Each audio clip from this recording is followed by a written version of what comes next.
손흥민. 강하게 됐다. 와! 오케이. 브라보. 흥민이를 못 빼는 이유가 이거거든요. 그래, 이거지. 야. 한 방이 있기 때문에 안 되는 거예요. 야, 그거는 오. 손흥민. 왼발. 골! 오케이. 야. 오케이. 굿. 오늘 나 첫 골 내겠다. 아무것도 안 해도 돼. 흥민아, 경기를 풀 필요도 없고 네가 멋있는 거 안 해도 돼. 골만 넣으면 돼. 그래서 손흥민. 자, 너 헤드트릭 가자. 흥민아. 가야 옵사이드가 아닌가? 아니. 옵사이드가 아닌가?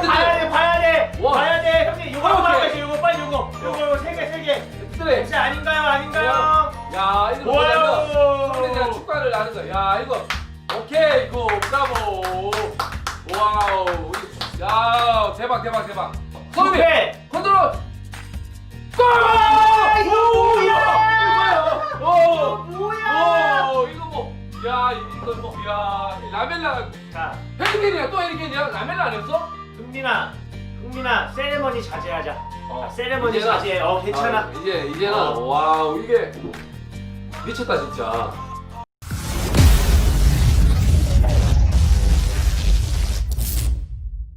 안녕하세요, 공백이TV 김명재입니다. 자, 베일이 오늘 뉴스에 떴습니다. 토트넘으로 복귀했습니다. 그러면서 그 뉴스가 큰 이슈였는데 오늘 모라 활약을 보면서 모라 묵념 3초 들어가면서 시작하겠습니다. 모라 오늘 긴장된 하루를 시작했었죠. 그렇지만 오늘의 모든 이슈는 손흥민과 케인에게 갔습니다. 경기 시작 초반에 사우스햄튼은 4-4-2, 즉 4-4 시스템을 가지고 나왔었는데 이 이유는 뭐냐면 공간을 활용한 전체적인 움직임을 가져간다는 플레이를 보여줬었는데 전방 압박을 통해서 사우스햄튼은 게임 내용을 가져갔었는데 토트넘이 매우 고전을 했었어요. 미들라인에서 볼 백업을 제대로 하지 못하면서 케인과 손흥민과 모라는 고립을 되었었고 그렇게 되면서 토트넘이 보여줄 수 있는 퍼포먼스는 전혀 없었다. 그렇지만 게임은 역시나 끝까지 끝나봐야 하는 것이잖아요.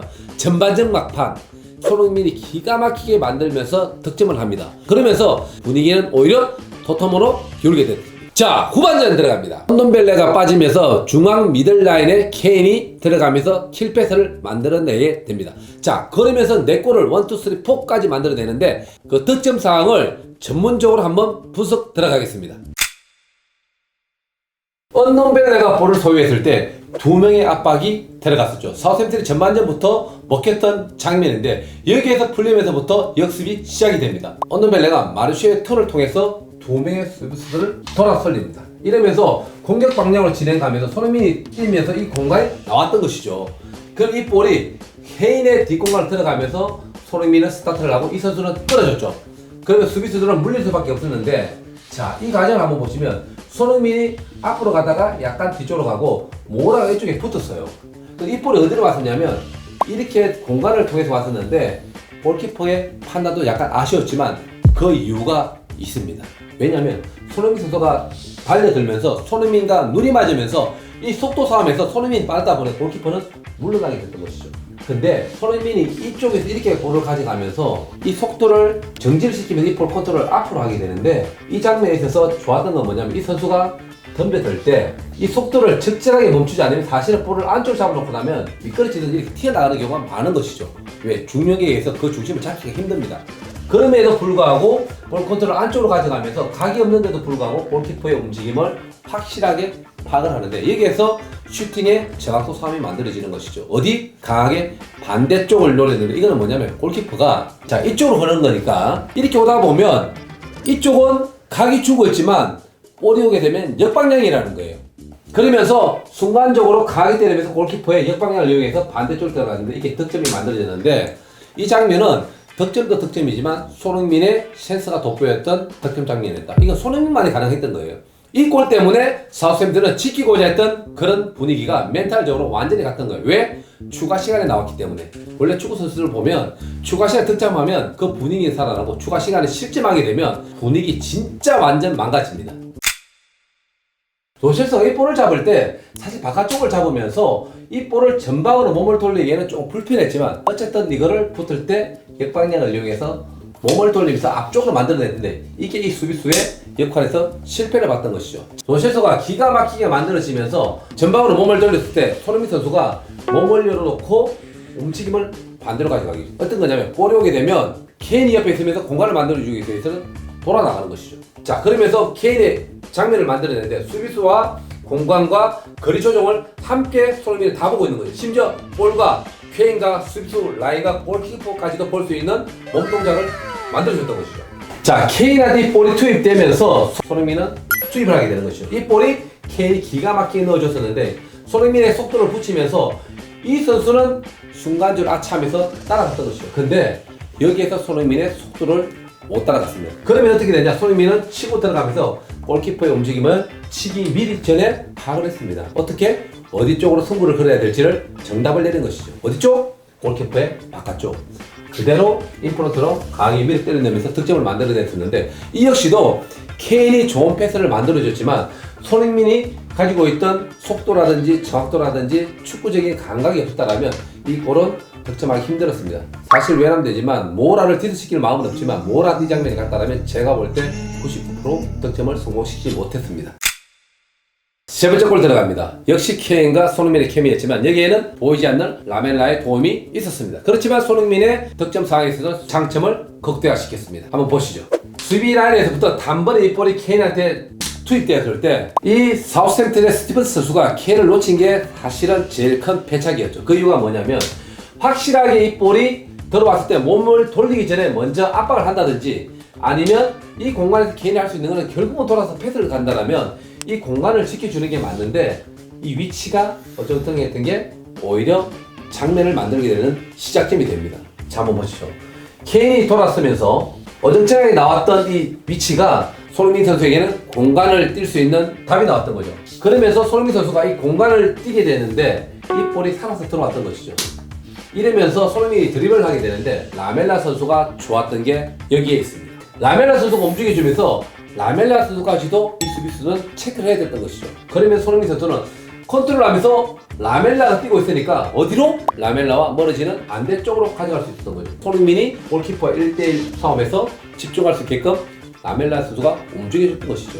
근데 여기서도 손흥민 선수의 득점력이 좋았다는 게 저도 골키퍼를 보지만 이렇게 단독 찬스에서 다 득점할 것 같지만 사실은 쉽지가 않아요. 왜? 한 번의 실수는 수비수들이 압박을 통해서 잘못 잡게 되면 다 낚아채간다는 것이에요. 그만큼 정확도와 속도가 정확히 맞아 들어가야만 득점까지 가는 것이죠. 그러면서 컨트롤 잘하고 난 뒤에 골키퍼가 나오면서 때려 넣는데 역시나 다리 밑 땅볼로 공략하면서 득점을 만들어냈었는데 이때도 마찬가지로 제가 볼 때 케인이 어시스트를 해서 좋은 장면을 만들어줬지만 이때도 손흥민 선수의 지분은 70% 이상이 손흥민 선수가 골을 만들어냈다 해도 과언이 아닙니다. 그래서 이 골은 손흥민 선수의 움직임이 만들어낸 골이라고 평가하고 싶습니다. 이 골을 넣고 난 이후에 손흥민 선수는 이런 실험을 하게 되죠. 야, 당나귀 같아. 자, 아시아권에서 포트트릭 했던 선수가 탄생하게 됩니다. 역사적으로 EPL에서도 숫자가 그렇게 많지가 않아요. 이 장면만 봤을 때는 절대 골이 날 수 없는 장면이라고 저는 보는데 한번 보시죠.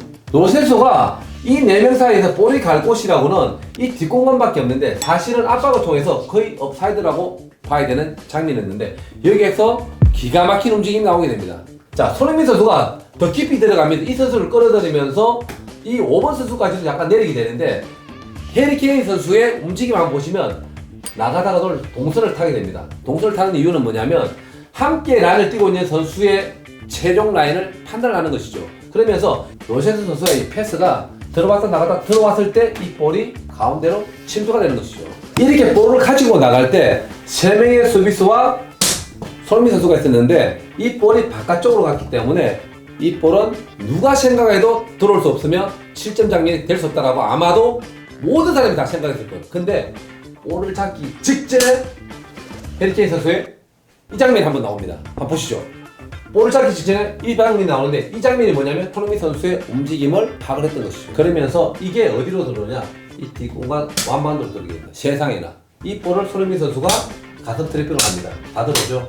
근데 이 볼을 컨트롤 어디서 되느냐? 가슴 트래핑을 열면서 바깥쪽으로 골키퍼와 1대1 싸움을 가져가게 됐어요. 마지막 골키퍼와 싸움에서 어디로 공략을 해야 될지 정답을 찾기 힘들었었는데 손흥민만큼은 정답을 가지고 나가면서 공략을 했습니다. 어디? 열려있는 각 그대로 속도 있게 밀어넣었던 것이죠. 확실하게 밀어넣었다는 얘기는 뭐냐면 골키퍼가 가지고 있는 약점을 파악을 하면서 그쪽을 공략했다는 것이죠. 어디된 슈팅과 어디된 골. 이야, 이게 나왔던 거죠.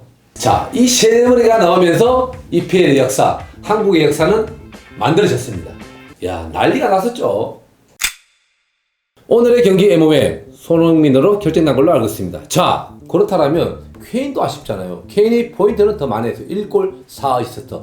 그렇지만 왜 손흥민이 MOM으로 가야 되는지 설명드리겠습니다. 손흥민이 4골을 넣었는데 그 골에 대한 지분율을 보죠. 뭐 페널티킥 2골 넣고 밀어넣고 하나 자기가 만들어 넣었다 그러면 제가 볼 때 그렇다면 오늘의 MOM은 케인이 가져갑니다. 그렇지만 케인이 도움을 줬던 4개의 어시스트를 한번 보면 제가 볼 때 그 4개의 장면들 중에서 4골 다 못 넣을 수도 있는 장면에 손흥민은 4골 다 만들어냈던 것이죠. 뭐냐면 케인이 좋은 패스를 만들어줬지만 손흥민이 아니었으면 이 골은 한 골 넣기도 사실 힘든 장면이었다라고 평가되는데 손흥민은 기술적으로, 전술적으로, 속도적으로 완벽하게 만들어냈던 4골이 거의 순수하게 지분율 7-80% 이상의 골을 만들어내면서 순도가 높았다는 것이죠. 그리고 기록을 보더라도 그 데이터가 나옵니다. 드리블 100% 성공했습니다. 슈팅 4개에 4골 만들어냈습니다. 공격 성공률, 패스 성공률 75% 이상 나왔습니다. 뭐 이런 정도면 퍼펙트 했던 게임이 아닌가 싶습니다. 그렇지만 케인 역시도 제가 볼 때 오늘 만점 활약입니다. 만점 10점 줍니다. 손흥민 골 지금 이대로라면 25골 이상 갑니다.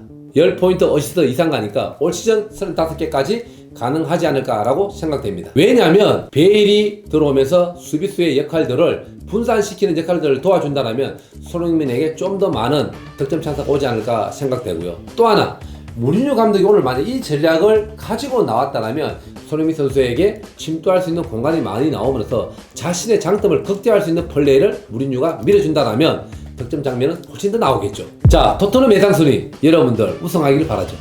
그렇지만 객관적으로 제가 볼 때는 6위권에서 8위권이 예상 성적이 나오지 않을까라고 생각됩니다. 왜냐면 지금 기본적으로 올 시즌에 좋았던 빅4를 보면 제가 생각하는 리버풀, 맨시티는 독보적이고요. 거기에 첼시가 아마 도전장을 내밀 것 같고 거기에다가 지금도 현재 영입 계속 진행 중인 맨체스터 유나이티드 컨디션이 많이 살아났죠. 거기에다가 레스터, 아스널 등등 해서 6위권 싸움이 오히려 더 치열하지 않을까라고 생각되는데 6위권 이상 가면 저는 토트넘은 올 시즌 잘했다라고 평가하고 싶습니다. 요리스 선수가 챙겨서 손흥민한테 주면서 안아줍니다. 오늘 그만큼 손흥민 선수의 활약 때문에 승리를 가져갔다는 것을 요리스 선수가 인정한 것이고 예전에 있었던 왜 불미스러운 사건이 있었잖아요. 거기에 대한 미안한 마음까지도 담아서 안아줍니다. 야, 해피엔딩으로 끝났었죠. 케인 선수도 오늘 경기볼에 대한 기분이 있다고 생각해서 조금 욕심을 냈지만 케인 선수가 손흥민 선수 가지고 나왔을 때 달라고 했던 것도 아니고 손만 한번 얹었다가 뺐었는데 그건 뭐냐면 케인이 오히려 고마워했을 정도의 골이었다는 것을 인정했던 것이죠. 여러분들 이게 정확한 분석 내용입니다. 야, 흥민아 1차전 사실 많이 팀적으로 개인적으로 힘들었었잖아. 2차전 이번에 4골 넣으면서 그 분위기를 만들어냈고 흥민에게 개인적으로도 또 대한민국 축구 역사에도 멋진 기록을 만들 진짜 축구하고 이번 시즌 더욱더 기대하면서 본인이 만드는 역사 그 이상의 역사를 이번 시즌 만들어내기를 응원 보낸다. 파이팅!